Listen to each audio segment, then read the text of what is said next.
liwat kita kay di man ko talaga mabantay, di man talaga ito sa maiwasan tungod kay kung dili nga nila nakakapagawas ano ha aton dughan.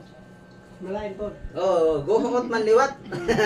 Pero ang pinaka the best ito dida mga kabugtuan kung aton dito ha Ginoo naton igyakan. Amen. Kay makadamo na ako makatesting ito niya na nasusubo ako ano sa katao, bagan may na akong mga hinanakit o kasubanan. Anak kong ginihimit niya, ginaampo ko nga ito ha Ginoo. O anak kong pagkampo Ginoo, baga ko yung kaistorya na sa ko Ginoo, nasusubugan ako hayihad to na tao, hadto na babae, hadto na lalaki, o hinupay to dida ng mga tao. Nasusubugan ako Ginoo hay.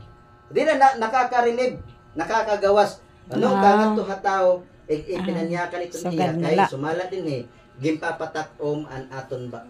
Praise the Lord. Hindi kita maara makabugtuan na sangkay-sangkayan naton ito yan na, close naton ito yan na. Dabi pagkasunod ng mga panahon kay Satanas kay adala. Amen, Tod.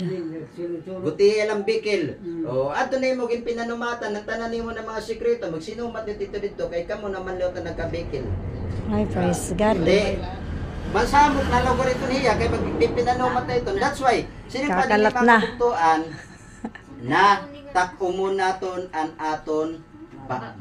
Ay naton ibutang aton pagtapo na naton pagsarig atuhan naton Ginoo. Ay Amen. naton ibutang atuhan aton Ginoo. Praise Kaya the Ginoo Lord. na mga kabugtuan na nakakaintindihan, tinuod na Tangan pagsarig nakakaintindihan ngadto sa aton Ginoo. ginaabat. Praise the Lord. Bagamat ang mga tao mga kabugtuan masiring ito na naiintindihan ta ikaw. Pwede let magyakan ang tao ito pero hauna-huna la pero Pwede magbago. pag pinasuluran, pwede ito niya mabago. Babago. Pero naton Isip. Ginoo mga kabugtuan, hiya man gud na nakatatuki ba naton una-una o kasing-kasing.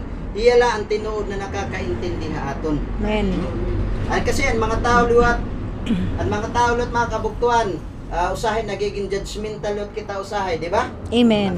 Kita nga ni kita insayo for mga basta maron na kita kunat karig singot mga kabugtuan ito nagiging judgmental kita usahay. Pero ang aton Ginoo never kita gin-judge sa naton Ginoo mga kabugtuan. Kundi ang ginlalantawan naton Ginoo padayon lagi apong kita niya gintatagan Amen. him chance. Padayon lagi apong kita niya gintatagan him panahon.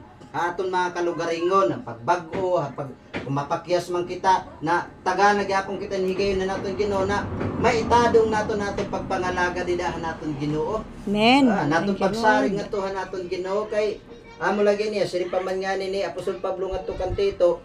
Tikang pagod dito hadto mga kabugtuan siri pa nga ni Tito mga kabugtuan ni Apostol Pablo ngadto kan Tito na anaton Ginoo dire gud hiya makakagbuwa. Amen. Di ba? Ang Ginoo dire gud diha makakagbuwa mga kabugtuan amo ito na ang rason na waray gud dapat naton iba na